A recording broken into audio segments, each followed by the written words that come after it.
ومما زادني عجبا وتيها وكدت بأخمصي أطأ الثريا دخولي تحت قولك يا عبادي وأن صيرت أحمد لي نبيا আল্লাহর বান্দা বলেন, যেই কারণে আমার গর্ব, যেই কারণে আমি সম্মানিত বোধ করি, যেই কারণে নিজেকে গর্বিত মনে হয়, যেই গুণে গুণান্বিত হওয়ার কারণে নিজেকে অনেক বড় মনে হয়, যেই গুণে গুণান্বিত হওয়ার কারণে নিজেকে তো বেশি সম্মানী মনে হয়, সেই গর্ব করার মতো, সম্মানিত বোধ করার মতো দুইটা গুণের একটা গুণ হইল দুখুলি তাহতা কওলিকা ইয়া ইবাদি। আল্লাহ রাব্বুল আলামিন কোরআনে মাজিদের মধ্যে জায়গায় জায়গায় ইয়া ইবাদি বলে ডাক দিয়েছেন, হে আমার বান্দা বান্দীরা বলে ডাক দিয়েছেন। ইয়া ইবাদি, হে আমার বান্দা বান্দীরা। ইয়া ইবাদিয়াল্লাযীনা আসরাফু আলা আনফুসিহিম লা তাকনাতু মির রাহমাতিল্লাহ। আল্লাহ বলেন, হে আমার বান্দা বান্দীরা, আমি আল্লাহর রহমত থেকে নিরাশ হয়ো না। নিজের উপর জুলুম করেছো, গুনাহকে, নিজের জীবনকে একদম ডুবিয়ে ফেলেছো। নিজের উপরে তো জুলুমের পরে তুমি এবার তোমাকে জালিম মনে করছো, জালিম ভাবছো। আবার মনে মনে ভাবছো হয়তোবা আল্লাহর পক্ষ থেকে তুমি মাফি নাও পেতে পারো। আল্লাহ পাক আপনাকে ডাকলেন, আমাকে ডাকলেন ইয়া ইবাদি বলে, হে আমার বান্দা বান্দীরা। এখন আল্লাহ যে ডাক দিলেন হে আমার বান্দা বান্দীরা, আমিও কি এই বান্দা বান্দীদের অন্তর্ভুক্ত হতে পারলাম কি পারলাম না? আল্লাহর বলি বলেন, আমি যদি বান্দা বান্দীদের অন্তর্ভুক্ত হয়ে যেতে পারি, ওই বান্দা বান্দীদেরকে তো আল্লাহ নিজের বান্দা বান্দী বলেছেন। আমি আল্লাহর বান্দা বান্দীদের অন্তর্ভুক্ত হতে পারাটা আমার কাছে এত গর্বের বিষয়। সুরাইয়া নামক তারকা যদি আমার পায়ের নিচে চলে আসে, পদতলে চলে আসে, সুরাইয়া নামক তারকার উপরে যদি আমি চলে যাই, মানে আসমানে যে তারকা আছে, নক্ষত্র রাজি আছে, সেই নক্ষত্র রাজিগুলোর উপরেও যদি আমি চলে যাই, আমি উপরে উঠতে উঠতে উঠতে উঠতে আসমান পর্যন্ত যদি আমার পা চলে যায়, এত আনন্দিত হব না? আল্লাহর বান্দা বান্দীদের দলভুক্ত হতে পেরে যে পরিমাণ আনন্দিত হয়েছি, সুবহানাল্লাহ। এই অনুভূতি আমার আছে কিনা? আল্লাহর বান্দা বান্দী হতে পারাটা এত সম্মান। দুই নম্বরে বলেন, ওয়া আন সাইয়ারাতা আহমাদ লি নবিয়্যা। আল্লাহর বান্দা বলেন, দুই নম্বরে যেই কারণে আমি আমাকে সম্মানিত মনে করি, আপনার যে নিয়ামত প্রাপ্ত হয়ে নিজেকে গর্বিত মনে হয়, দুই নম্বর গুণ হলো মুহাম্মদুর রাসূলুল্লাহ সাল্লাল্লাহু আলাইহি ওয়াসাল্লামের উম্মত হওয়ার সৌভাগ্য আপনি আমাকে দান করেছেন। এটা এমন একটা গুণ, এই নিয়ামত পাওয়ার পরে যদি অন্য যে কোনো নিয়ামত, যে নিয়ামতের সাথে তুলনা করা হয়, এমনকি তারকার উপরেও যদি আমি চলে যাই, আমি সম্মানিত হতে হতে উপরে উঠতে উঠতে যদি সুরাইয়া নামক তারকাও আমার পদতলে চলে আসে, আমি এত আনন্দিত হব না মুহাম্মদুর রাসূলুল্লাহর উম্মত হতে পেরে যেই পরিমাণ আনন্দিত হয়েছি। সুবহানাল্লাহ বলেন, বুঝেছেন? মুহাম্মদুর রাসূলুল্লাহর উম্মত হতে পারাটা এত গর্বের একটা বিষয় যে আমি এত উপরেও যদি উঠে যাই, এত আনন্দিত হব না যে পরিমাণ আনন্দিত হয়েছি মুহাম্মদুর রাসূলুল্লাহ সাল্লাল্লাহু আলাইহি ওয়াসাল্লামের উম্মত হতে পেরে। এবার আসেন, আমার রাসূল সাল্লাল্লাহু আলাইহি ওয়াসাল্লাম এই দুনিয়াতে যে আসলেন, রাসূলের আসার লক্ষ্য উদ্দেশ্যটা বা কি, আর নবী আকরাম সাল্লাল্লাহু আলাইহি ওয়াসাল্লাম এই পৃথিবীর জন্য তার অবস্থানটা কোন পর্যায়ের, সেই কথাটা আমরা কয়েক মিনিটের ভিতরে আলোচনা করব ইনশাআল্লাহুল আজিজ। মুহাম্মদুর রাসূলুল্লাহর মিশন কি, মুহাম্মদুর রাসূল কেনই বা দুনিয়াতে আসলেন, উনি এই দুনিয়াবাসীর জন্য কোন পর্যায়ের মানুষ। আল্লাহর রাসূল নিজেই বলছেন, এই দুনিয়াতে আমার আশাটা দুনিয়ার মানুষের জন্য আল্লাহর পক্ষ থেকে সবচাইতে বড় উপহার। সুবহানাল্লাহ বলে, আল্লাহর পক্ষ থেকে দুনিয়াবাসীর জন্য সবচেয়ে বড় কি উপহার। আনা রাহমাতুম মুহদাত, আল্লাহর হাবিব বলেন, এই দুনিয়াতে আমাকে প্রেরণ করা হয়েছে আনা রাহমাতুম মুহদাত, এই দুনিয়াবাসীর জন্য আমি রহমত, এই দুনিয়াবাসীর জন্য আমি শান্তির প্রতীক, ওই দুনিয়াবাসীর জন্য আমি দয়ার প্রতীক, এই দুনিয়াবাসীর জন্য আমি রহমতের মূর্ত প্রতীক। ওই রহমত আল্লাহ পরবর্তীকালে আলম পৃথিবীর মানুষকে দান করেছেন হাদিয়া আল্লাহর পক্ষ থেকে। মানুষ উপটৌকন যখন পায়, হাদিয়া যখন পায়, উপহার যখন পায়, তখন মানুষ আনন্দিত হয়ে যায়। আল্লাহর হাবিব বলেন, আমার অবস্থান দুনিয়াবাসীর জন্য শুধু রহমত নয়, শুধু রহমত নয়, বরং যে দয়া আর রহমত মহান আল্লাহর পক্ষ থেকে আমাদেরকে উপহার দেওয়া হয়েছে। সুবহানাল্লাহ। আর রাহমাতুম মুহদা, তো নবীজির অবস্থানটা কোন পর্যায়ে, যে পয়গম্বর আরবি আলাইহিস সালাতু ওয়াস সালাম পৃথিবীর মানুষের জন্য রহমত, ওই রহমত কার পক্ষ থেকে? হাদিয়া। বলেন, হাদিয়া কে দিয়েছেন? আল্লাহ হাদিয়া দিয়েছেন।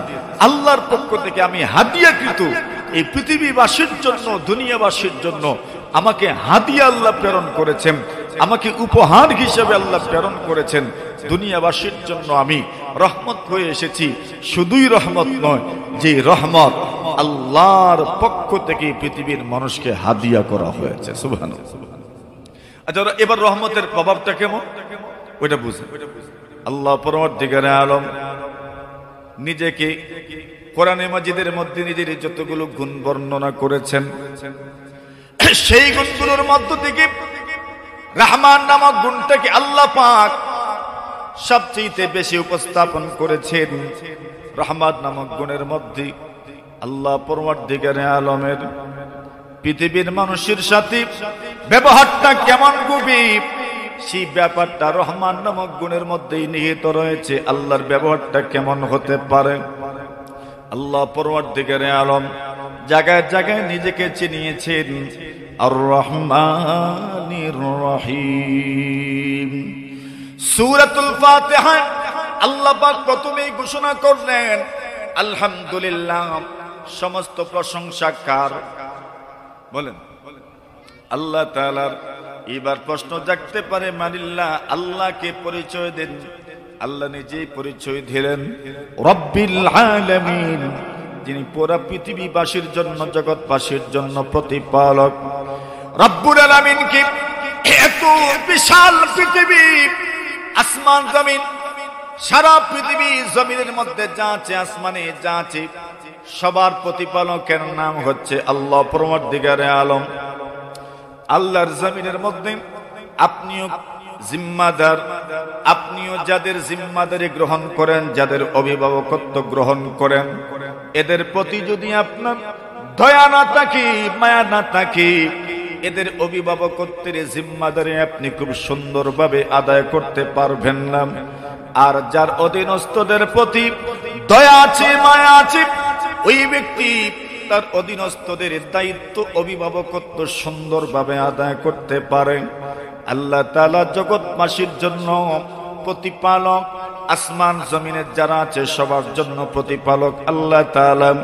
এবার বলেন তো দেখি, আমরা তো আল্লাহর কথা সবাই যে সব সময় মানি এমন তো নয়, কিন্তু আল্লাহ তাআলা আজ পর্যন্ত কোন মানুষকে না খেয়ে খাইয়ে মারেন নাই, ঠিক কিনা?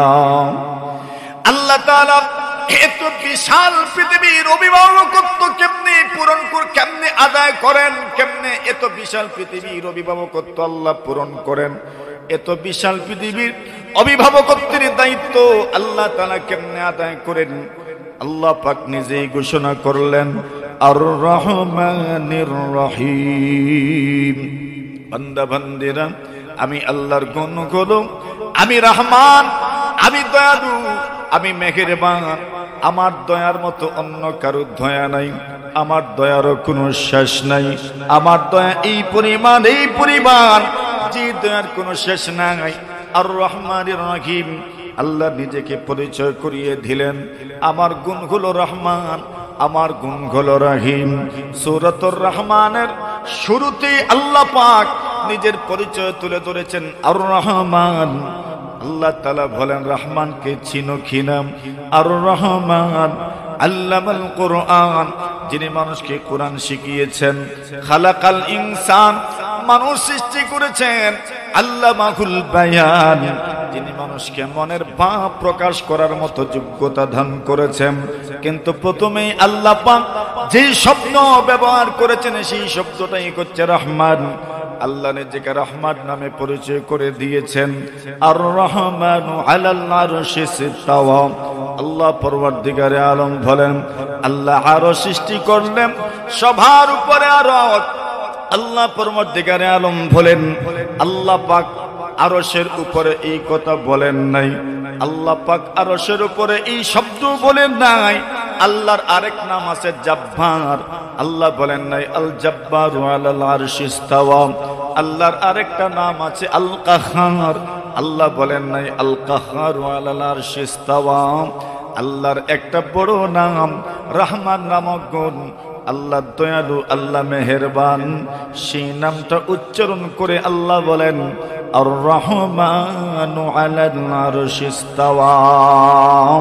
আরশের উপরে মহান আল্লাহ পাক যিনি রহমান, সেই মহান রহমান আল্লাহ পরওয়ারদিগারে আলম আরশের উপরে সমাসীন হয়েছেন। সুবহানাল্লাহ।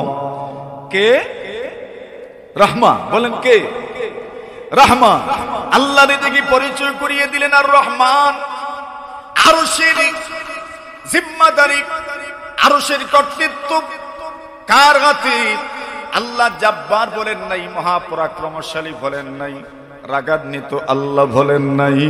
আল্লাহ বলেছেন আর রহমান। আরশের কর্তৃত্ব কার হাতে? পরাক্রমশালী আল্লাহর হাতে বলেন নাই, রাগান্বিত আল্লাহর হাতেও বলেন নাই, বরং বলেছেন মহান দয়ালু আল্লাহর হাতে আরশের কর্তৃত্ব। সুবহানাল্লাহ। আরশের কর্তৃত্ব কার হাতে? বলেন, উনি কে? বুঝেন নাই? রহমান। আল্লাহ নিজেকে গুণ বর্ণনা করে রহমান বলেছেন, দয়ালু বলেছেন। আচ্ছা, এখন আল্লাহর আরশ কোথায়? বলেন। ওয়া কানা আরশুহু আলাল মা। আল্লাহর আরশ পানির উপরে। আল্লাহর আরশ পানির উপরে। ওয়া কানা আরশুহু আলাল মা। আল্লাহর আরশ পানির উপরে। এর মানে হইল, এই পৃথিবীর মধ্যে কোনো মানুষ যদি দয়ালু হয়, ওই সময় মানুষ বলে লোকটা একবারে পানির মতো হয়ে গেছে, মাটির মতো হয়ে গেছে। আর কেউ যদি রাগান্বিত হয়, তখন বলা হয় রোগটা রাখতে রাখতে, রাগ করতে করতে আগুনের মতো হয়ে গেছে, ঠিক কিনা? আল্লাহ বলেন, আল্লাহ রাসূল বলেন, ওয়া কানা আরশুহু আলাল মা। আল্লাহর আরশ কানা পানির উপরে। এর মানে হলো উপরেও রহমত, উপরেও রহমত, নিচেও হচ্ছে রহমত। এর মানে হলো আরশকে যদি একদম গলিয়ে দেওয়া যায়, তাহলে আরশ কানা পানির আকৃতি ধারণ করবে, আগুনের আকৃতি ধারণ করবে না। আগুনের আকৃতি যদি ধারণ করত, তবে বুঝে যেত আল্লাহর আরশ মনে হয় জাহান্নামের উপরে। না না, আল্লাহর রাসূল বলছেন ওয়া কানা আরশুহু আলাল মা। আল্লাহর আরশ হচ্ছে পানির উপরে, মানে নিচেও রহমত, উপরেও রহমত। আবার আরশের মধ্যে যা লিখিত আছে সেই জায়গার মধ্যে যা লিখে রাখা হয়েছে সেই কথাটাও রহমতের কথা আল্লাহ লিখে রেখেছেন। আল্লাহর হাবিব সাল্লাল্লাহু আলাইহি ওয়াসাল্লাম বলেন, ইন্নাল্লাহা লাম্মা কাদাল খালকা, আল্লাহ পরমার্দিগারে আলম যখন পৃথিবী সৃষ্টি করে ফেললেন, পৃথিবী সৃষ্টি করার পরে কাতাবা কিতাবান ইনদাহু ফাওকাল আরশ, আল্লাহ তাআলা নিজের এখানে একটা কিতাব লিখে রাখলেন। ওই কিতাবখানা আল্লাহ পাক দুনিয়ার কোন নবী রাসূলের উপর নাযিল করেন নাই। আল্লাহ পাক আদম আলাইহিস সালাতু ওয়াস সালাম থেকে মুহাম্মদুর রাসূলুল্লাহ সাল্লাল্লাহু আলাইহি ওয়াসাল্লাম পর্যন্ত কোন নবী রাসূলের উপর আল্লাহ পাক ওই কিতাব নাযিল করেন নাই। ওয়া হুয়া ইনদাহু ফাওকাল আরশ, ওই কিতাবখানা আরশের মধ্যে আল্লাহ তাআলার কাছে একমাত্র আছে, দুনিয়ার কোন মানুষের কাছে নাই। এবার প্রশ্ন তো জাগবে, ওই কিতাবের মধ্যে কি লেখা আছে? আল্লাহর হাবিব সাল্লাল্লাহু আলাইহি ওয়াসাল্লাম বলেন, ওই কিতাবের মধ্যে লেখা আছে, ইন্না রাহমাতি সাবাকাত গাযাবি। এরে বান্দা বান্দি শুনো, আমার গুসার চাইতে আমার রহমত হাজার হাজার কোটি গুণ বেশি। সুবহানাল্লাহ। এর মানে আপনি দেখেন আল্লাহ তাআলা রাসূলকে এই পৃথিবীবাসীর জন্য প্রেরণ করেছেন। রাসূলের এই দুনিয়াতে আসাটা কেন? এটা রহমত হিসাবে। কোন ধরনের রহমত? বলে আল্লাহর পক্ষ থেকে হাদিয়া, আল্লাহর পক্ষ থেকে উপহার, আল্লাহর পক্ষ থেকে উপঢৌকন। এই হাদিয়া হিসাবে রাসূল দুনিয়াতে আসলেন। আল্লাহর গুণ কি? বলে আল্লাহর সবচেয়ে বড় গুণ হইল আর রহমান। আল্লাহ তাআলা রহমান, আল্লাহ তাআলা দয়ালু। বলে আল্লাহ তাআলা যে দয়ালু, আরশ তো আল্লাহর নিয়ন্ত্রণে। ওই আরশ আল্লাহর নিয়ন্ত্রণে, এই কথাটা বুঝাতে গিয়ে আল্লাহ বলছেন আর রহমানু আলাল আরশি ইস্তাওয়া। আবার আল্লাহর আরশ কানা পানির উপরে, এর মানে পানিও তো রহমতের বহিঃপ্রকাশ। আল্লাহ রাসূল বলছেন ওয়া কানা আরশুহু আলাল মা। আর পৃথিবীর মধ্যে স্থল বেশি না জল বেশি? কি বেশি? জল বেশি। তো ওয়া কানা আরশুহু আলাল মা, আরেকদিকে ইঙ্গিত করলেন আল্লাহর রহমত বেশি। আবার যেই কিতাবটা আল্লাহ তাআলা নিজের কাছে লিপিবদ্ধ অবস্থায় রেখেছেন, কারো উপর নাজিল করেন নাই, কোন মানুষকে দেন নাই, কোন নবী রাসূলের উপর আল্লাহ অবতীর্ণ করেন নাই, ওই কিতাবের মধ্যেও কি লেখা আছে? ওই কিতাবের মধ্যেও লেখা আছে সুবহানাল্লাহি ওয়া বিহামদিহি সুবহানাল্লাহিল আযীম। ওই কিতাবের মধ্যে লেখা ইন্না রাহমাতি সাবাকাত গাযাবি, আমার গুসার চাইতে আমার রহমত, বলেন আমার গুসার চাইতে আমার রহমত বেশি। এটার প্রমাণ কি? এটার প্রমাণ হইল জান্নাত 8টা আর জাহান্নাম কয়টা? বলেন জান্নাত কয়টা, জাহান্নাম? আচ্ছা, এর মানে কি? জান্নাত 8টা বানানোর কি দরকার? নবী আলাইহিস সালাতু ওয়াস সালাম বলেন, ইন্না ফিল জান্নাতি লামিআতা দারাজা। আল্লাহর হাবিব সাল্লাল্লাহু আলাইহি ওয়াসাল্লাম বলেন, জান্নাতের মধ্যে 100টা স্তর আছে। আ'আদ্দাহাল্লাহু লিল মুজাহিদিন ফি সাবিলিল্লাহ। যে 100টি স্তর আল্লাহ পাক আল্লাহর রাস্তায় যারা মুজাহাদা করে, জিহাদ করে, কিতাল মাল কুফার করে, কাফেরদের বিরুদ্ধে যুদ্ধের ময়দানে দাঁড়িয়ে যায়, আল্লাহর দ্বীনের জানটাকে বিজয় করার জন্য হক হক্কানিয়তের প্রতি যারা অটল থেকে অবিচল থাকে, এই মানুষগুলোর জন্য আল্লাহ পাক জান্নাতের এতগুলো স্তর আল্লাহ পাক নিজে বানিয়ে রেখেছেন। এর মহতরম হাজিরিন, জান্নাতের এক একটা স্তর কত বড়, কত বড়! আল্লাহ রাসূল বলেন, লাউ আন্নাল আলামিন, পুরা পৃথিবীর মানুষ যদি জান্নাতের একটা স্তরে ঢুকে যায়, আল্লাহর হাবিব বলেন লা ওয়াসিআতুহুম, জান্নাতের একটা স্তর, সারা পৃথিবীর সব মাখলুক যদি জান্নাতের একটা স্তরে ঢুকে যায়, জান্নাতের একটা স্তরে ঢুকে যাওয়ার পরেও আল্লাহু আকবার, জান্নাতের একটা স্তর সারা পৃথিবীর সমস্ত মাখলুক মিলেও ভরতে পারবে না। সুবহানাল্লাহ। এত বিশাল বিশাল স্তর, তাও কয়টা? 100টা স্তর আল্লাহ তাআলা জান্নাতের মধ্যে সৃষ্টি করে রেখেছেন। সবার যদি এক স্তরই জায়গা হয়ে যায়, তো জান্নাত 8টা কি দরকার? এক একটার মধ্যে যদি এতগুলো স্তর হয়, আর আবার জাহান্নামের 7টা, জান্নাত 8টা, একটা বাড়ায়া আল্লাহ তাআলা সেই দিকে ইঙ্গিত করলেন, ও বান্দা বান্দি আমার, তুমি তোমার জীবন চলার পথে তুমি নিরাশ হয়ে যেও না। আমার জান্নাত হচ্ছে আমার রহমতের বহিঃপ্রকাশ, আর জাহান্নাম হচ্ছে আমার গুসার বহিঃপ্রকাশ। সুতরাং জান্নাত একটা বাড়িয়ে আমি সেদিকেই ইঙ্গিত করলাম, আমার গুসার চাইতে আমার রহমত। বলেন, আমার গুসার চাইতে আমার রহমত বেশি, সেই দিকেই আল্লাহ ইঙ্গিত করছেন। তাহলে আমরা এখন এই পুরোটা সবগুলো কথার থেকে আমাদের বুঝে আসলো আল্লাহর রাসূল এই দুনিয়াতে এসেছেন, ওনাকে পাঠানো হয়েছে পৃথিবীর মানুষের জন্য রহমত স্বরূপ। আবার কেমন রহমত, যে আল্লাহর পক্ষ থেকে হাদিয়া, আল্লাহর পক্ষ থেকে উপহার। পয়গম্বর আরবি সাল্লাল্লাহু আলাইহি ওয়াসাল্লাম অন্য হাদিস শরীফের মধ্যে বলেন, ইন্নাল্লাহা বা'আথানি রাহমাতান লিল আলামিন ওয়া হুদাল লিল আলামিন। নবীজি সাল্লাল্লাহু আলাইহি ওয়াসাল্লাম বলেন, আল্লাহ পাক আমাকে এই পৃথিবীবাসীর জন্য রহমত হিসেবে প্রেরণ করেছেন, পৃথিবীর মানুষের জন্য হিদায়াত হিসেবে আল্লাহ তাআলা আমাকে প্রেরণ করেছেন। শুধু শুধু মানুষের জন্য, জিন্নাতের জন্যই রহমত নয়, বৃক্ষ তরুলতা, সাগর নদ নদী, আরো যত মাখলুক আল্লাহর দুনিয়াতে বিদ্যমান আছে সবার জন্য পয়গম্বর আলাইহিস সালাতু ওয়াসসালাম রহমত। নবীজি সাল্লাল্লাহু আলাইহি ওয়াসাল্লাম বলেন, আল্লাহ পাক আমাকে পৃথিবীর মানুষের জন্য রহমত স্বরূপ প্রেরণ করেছেন। পৃথিবীর মানুষের জন্য আল্লাহ পাক আমাকে হিদায়াত স্বরূপ প্রেরণ করেছেন। এটা হলো পয়গম্বর আলাইহিস সালাতু ওয়াসসালামের দুনিয়াতে আসার সবচেয়ে বড় কারণ। রহমত হিসাবে আল্লাহ প্রেরণ করেছেন। ওই রহমতের প্রভাবটা কেমনে এই রহমতের প্রভাবটা পৃথিবীর মানুষের মধ্যে সৃষ্টি হয়েছিল। আল্লাহর রাসূল বলেন, রাসূলের সবচেয়ে বড় সাহাবীর নাম হচ্ছে আবু বকর সিদ্দিক রাদিয়াল্লাহু তাআলা আনহু। আবু বকর সিদ্দিক রাদিয়াল্লাহু তাআলা আনহুর হাজার হাজার লক্ষ লক্ষ কোটি কোটি গুণ ওনার আছে, কিন্তু সব গুণগুলোর মধ্য থেকে সর্বাপেক্ষা শ্রেষ্ঠ গুণ যেটা, সেই শ্রেষ্ঠ গুণটা রাসূল নিজেই উল্লেখ করেছেন, আরহাম উম্মতি বি উম্মতি আবু বকর। আমার উম্মতের জন্য সবচেয়ে বেশি দয়ালু পুরুষ হচ্ছেন আবু বকর সিদ্দিক। সুবহানাল্লাহ।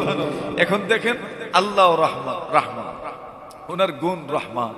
আল্লাহ তাআলা রাসূলকে প্রেরণ করেছেন রহমত হিসাবে।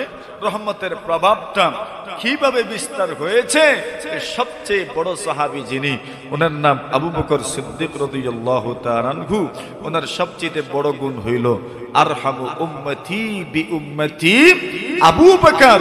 উনি হচ্ছেন এই উম্মতের জন্য সবচেয়ে বেশি রহমতওয়ালা, সবচেয়ে বেশি দয়াবান। সুবহানাল্লাহ। বলেন কি পরিমাণ দয়াবান। ছোট্ট একটা ঘটনা আপনাদেরকে, ছোট্ট একটা ঘটনা। একদিন হযরত ওমর রাদিয়াল্লাহু তাআলা, আবু বকর সিদ্দিক রাদিয়াল্লাহু তাআলা নিজে বলছেন, ওমর একদিন আমার উপর রাগান্বিত হয়ে গেলেন। আমি ওমরকে কিছু কথা বলে ফেলেছি। কথাগুলো বলার পরে আমি নিজেই অনুভব করছিলাম ওমর রাগান্বিত হয়ে গেছে। তো কেউ যদি রাগান্বিত হয়ে যান, তো উচিত হইল রাগ ভাঙ্গানো। কি করা?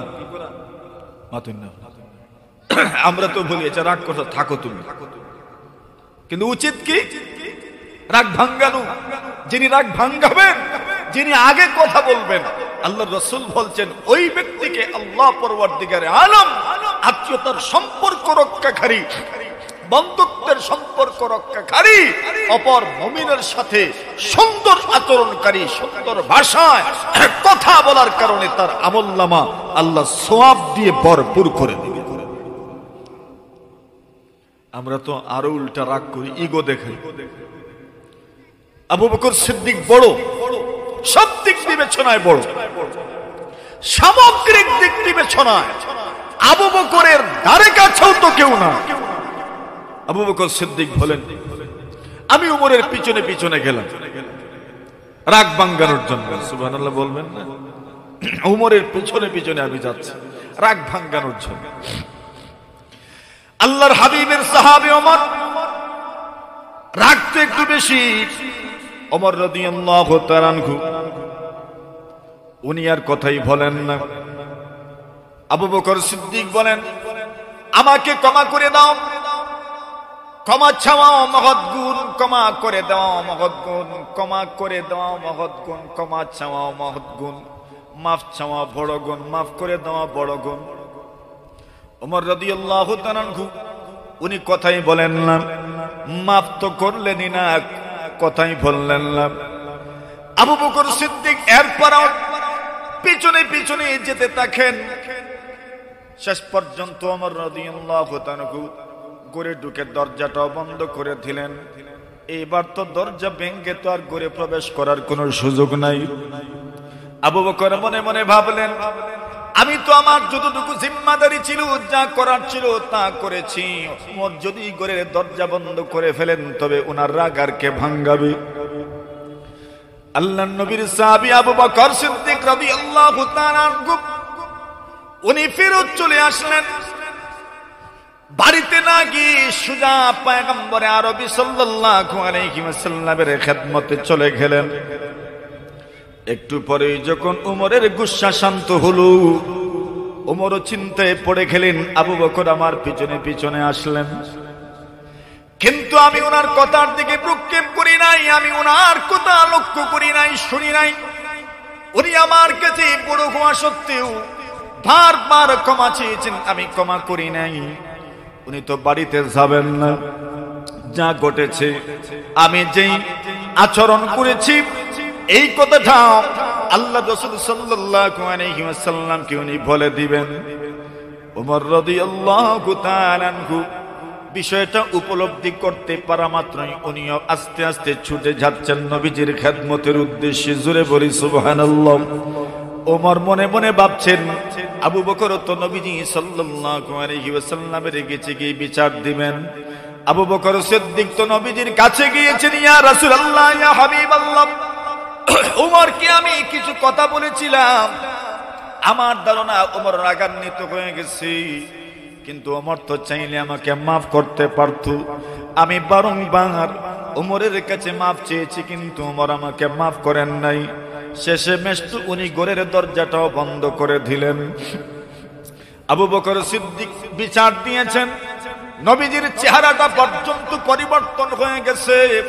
আল্লাহ রাসূল সাল্লাল্লাহু আলাইহি ওয়াসাল্লাম যখন রাগান্বিত হতেন, ইদা গাদিবা, আল্লাহ রাসূল যখন রাগান্বিত হতেন, ইহমাররা ওয়াজহুহু, আল্লাহর পয়গম্বরের চেহারা লাল হয়ে যেত। ইহমাররাত ওয়াজনাতাহু, আল্লাহ রাসূলের দুইটা গাল, দুইটা গন্ধদেশ লাল হয়ে যেত। আল্লাহ রাসূল সাল্লাল্লাহু আলাইহি ওয়াসাল্লাম রাগান্বিত হলে, খুশি হলে, আপনার আমার চেহারার মধ্যে রাগ এবং খুশির প্রভাব যেমন প্রস্ফুটিত হয়, নবীজির চেহারার মধ্যে রাগ এবং খুশির এই অবস্থাটা প্রস্ফুটিত হতো। আল্লাহ রাসূল যখন আনন্দিত হতেন, খুশি হতেন, কানা রাসূলুল্লাহ সাল্লাল্লাহু আলাইহি ওয়াসাল্লাম ইযা সুররা ইস্তানারা ওয়াজহুহু, আল্লাহ নবীজি যখন আনন্দিত হতেন চেহারাটা আলোকিত হয়ে যেত। জোরে বলেন সুবহানাল্লাহ। হাত্তা কান্নাহু কিতাতু কামার, এমনকি মনে হতো যেন পয়গম্বরের চেহারাটা যেন পূর্ণিমা রজনীর চাঁদের টুকরা। সুবহানাল্লাহ। এত আলোকিত হতো পয়গম্বরের চেহারা যখন আনন্দিত হতেন। আর রাগান্বিত হলেও বাপরে বাপ, চেহারাটা রাগে লাল হয়ে যেত, অগ্নিশর্মা হয়ে যেত, লাল বর্ণ ধারণ করত চেহারা। এত রাগান্বিত হয়ে যেতেন পয়গম্বরে আরবি সাল্লাল্লাহু আলাইহি ওয়াসাল্লাম। এখন এখানে তো রাসূল আবু বকর সিদ্দিক যখন পুরোটা ঘটনা বর্ণনা করেছেন, নবীজি রাগান্বিত হয়ে গেলেন। ওমর কি করলো? আমার আবু বকর পিছনে পিছনে গেল, মাফ চাইল, আর উমর বুঝি মাফ করলো না। উমরও তো চিন্তা করছেন, আরে উনি তো রাসূলের কাছে গিয়ে বলবেন পুরা ঘটনা, তো বাড়িতে থাকার আর কোনো সুযোগ নাই। মামলা যদি রেকর্ডভুক্ত হয়ে যায় তাহলে কিন্তু বিচার বড়ই জীব। হযরত ওমর রাদিয়াল্লাহু তাআলা আনহু যখন আসছেন, আল্লাহ রাসূল সাল্লাল্লাহু আলাইহি ওয়াসাল্লাম উমরকে দেখছেন। আবু বকর সিদ্দিক রাদিয়াল্লাহু তাআলা আনহু নবীজির চেহারার দিকে তাকায়া দেখেন চেহারাটা লাল হয়ে গেছে। আবু বকর সিদ্দিক বুঝে নিলেন এইবার তো নবী ওমরকে এত বকাঝকা করবেন যার কোনো শেষ নাই। রাসূল রাগান্বিত হয়ে গেছেন, ওমরকে অনেক কিছু বলে ফেলবেন। এই জন্য আবু বকর সিদ্দিক রাদিয়াল্লাহু তাআলা আগ বেড়ে বলেন, ইয়া রাসূলুল্লাহ, আল্লাহর নবীজি গো, দোষ আমার, ওমরের দোষ নয়, আমি দোষ করেছি। আল্লাহর রাসূলকে সান্ত্বনা দেওয়ার জন্য, শান্ত করার জন্য বলছেন, ইয়া রাসূলুল্লাহ, দোষ ওমরের নয়, আমি বেশি দোষ করেছি। আল্লাহর রাসূল সাল্লাল্লাহু আলাইহি ওয়াসাল্লাম শান্ত তো হইলেন ঠিক। দেখেন এই জায়গায় আবু বকর আগে তো বলে ফেলেছেন পুরাটা ঘটনা, ওমরের পিছনে পিছনে গেলাম, মাফ চাইলাম, কিন্তু ওমর মাফ করে দিল না। এবার যখন বুঝতে পেরেছেন আল্লাহর পয়গম্বর খুব বেশি রাগান্বিত হয়ে যাবেন, ওমরকে বকাঝকা করবেন, এই জন্য পয়গম্বর আলাইহিস সালাতু ওয়াস সালামের সাহাবী, সবচেয়ে বড় সাহাবী, আরহামু উম্মতি বি উম্মতি আবু বকর, আল্লাহর নবীর উম্মতের জন্য সবচেয়ে বেশি দয়ালু সাহাবী আবু বকর সিদ্দিক বলেন, নবীজি গো, দোষ আমার, আমি দোষ করেছি, উমরের কিন্তু দোষ নাই। সুবহানাল্লাহ। আরহামু উম্মতি বি উম্মতি আবু ইমাম বুখারী রাহমাতুল্লাহ আলাইহি মানাকিব আবি বকর সিদ্দিক হাদিস উল্লেখ করেছেন। রাসূল আকরাম সাল্লাল্লাহু আলাইহি ওয়াসাল্লাম এরপরে উম্মতকে সতর্ক করে বললেন, আরে উম্মত, তোমরা কি জানো আমার আবু বকরকে তোমরা কষ্ট দিবা? এটা হতেই পারে না। সুবহানাল্লাহ বলেন। কেন? আমি যখন নবী হয়েছি, আল্লাহ যখন আমার কাছে ওহী নাযিল করেছেন, আল্লাহ তাআলা যখন আমাকে রিসালাত দিলেন, আল্লাহ পাক যখন আমাকে নবুয়তের মতো গুরু দায়িত্ব দিলেন, আল্লাহ পরবর্তীকারে আলম যখন আমার উপর ওহী নাযিল করলেন, আমি যখন ওই কথাগুলো মানুষের সামনে বলেছি, তোমাদের প্রত্যেক মানুষই প্রায় সব মানুষগুলোই বলেছে আমি মিথ্যা বলছি, আর একমাত্র আবু বকর শুধু বলেছে আমি সত্য বলেছি। সুবহানাল্লাহ। আবু বকর বলেছে আমি সত্য বলেছি, আর বেশিরভাগ মানুষই বলেছে আমি মিথ্যা বলেছি। তো তোমরা আমার আবু বকরকে কষ্ট দিবা, তা হতেই পারে না। সুবহানাল্লাহি ওয়া বিহামদিহি। নবীজির এই দুনিয়াতে অবস্থান কেমন? রাহমাতুন মুহদান, আল্লাহর রাসূল আল্লাহর পক্ষ থেকে রাহমত স্বরূপ। এরা এখানে কি করে থাকি? যাও যাও যাও, উড়ো উড়ো, আরে যাও না, তোমরা ওই কাজ করো, গিয়ে যাও। আরহামু উম্মতি বি উম্মতি আবু বকর, আল্লাহর হাবিব সাল্লাল্লাহু আলাইহি ওয়াসাল্লাম বলেন, আমার উম্মতের জন্য সবচেয়ে বেশি দয়ালু হচ্ছেন আবু বকর সিদ্দিক। আল্লাহ তাআলা নিজে রহমান, রাসূলকে প্রেরণ করলেন, ওয়া মা আরসালনাকা ইল্লা রাহমাতাল লিল আলামিন। আল্লাহ রাসূল নিজেই বলছেন, ইন্নাল্লাহা বাআসানি রাহমাতাল লিল আলামিন ওয়া হুদাল লিল আলামিন, আনা রাহমাতুম মুহদাত। রহমতের প্রভাব কেমন ছিল? আর রহমানু আলাল আরশি ইস্তাওয়া ওয়া কানা আরশুহু আলাল মা। আল্লাহর রহমান, ইনি হচ্ছেন আরশের কর্তৃত্ব যার হাতে, আবার আল্লাহর আরশ কেন পানির উপরে, মানে রহমতের উপরে, সব দিকে রহমত আর রহমত। রহমতের প্রভাবটা কেমন ছিল? আরশের মধ্যে যেই কিতাবটা সংরক্ষিত আছে, সেই কিতাবের মধ্যেও লিখিত আছে, ইন্না রহমাতি সাবাকাত গযবি। জান্নাত হচ্ছে 8টা, জাহান্নাম হচ্ছে 7টা। মানে আল্লাহ জান্নাত একটা বাড়িয়ে দিয়ে ঘোষণা করতে চান, ইঙ্গিত করতে চান, তোমরা মনে রেখো, আমি আল্লাহর গুসার চাইতে আমার রহমতের প্রভাবটা হচ্ছে বেশি। আল্লাহর রাসূল নিজে রাহমাতুল লিল আলামিন, রাহমাতুল লিল আলামিনের এই দীর্ঘ দিনের 23 বছরের নবুয়তি জিন্দেগির মধ্যে যাদেরকে গড়ে তুলেছেন, গঠন করেছেন, এদের মধ্যে সর্বশ্রেষ্ঠ যিনি আবু বকর সিদ্দিক, ওনার গুণ স্বয়ং রাসূল বলছেন, আরহামু উম্মতি বি উম্মতি আবু বকর। এইবার তো গেল পয়গম্বরের পজিশনটা দুনিয়ার জন্য কেমন। এইবার রাসূল সাল্লাল্লাহু আলাইহি ওয়াসাল্লাম এই দুনিয়াতে আসার লক্ষ্য উদ্দেশ্যটাই বা কি ছিল? আল্লাহ রাসূল নিজেই বলছেন, দুনিয়াতে আসার লক্ষ্য উদ্দেশ্য হলো বুইস্তু লিউতাম্মিমা মাকারিম মাকারিমাল আখলাক। আমাকে এই দুনিয়াতে প্রেরণ করা হয়েছে উত্তম গুণগুলো, উৎকর্ষ গুণগুলো, এই গুণগুলোকে পূর্ণতা দেওয়ার জন্য, মানে পুরো পৃথিবীকে সুন্দর আখলাক, সুন্দর চরিত্রের মাধ্যমে জয় করার জন্য। পৃথিবীর ইতিহাসে এমন একজন মহামানব আর খুঁজে পাওয়া যাবে না।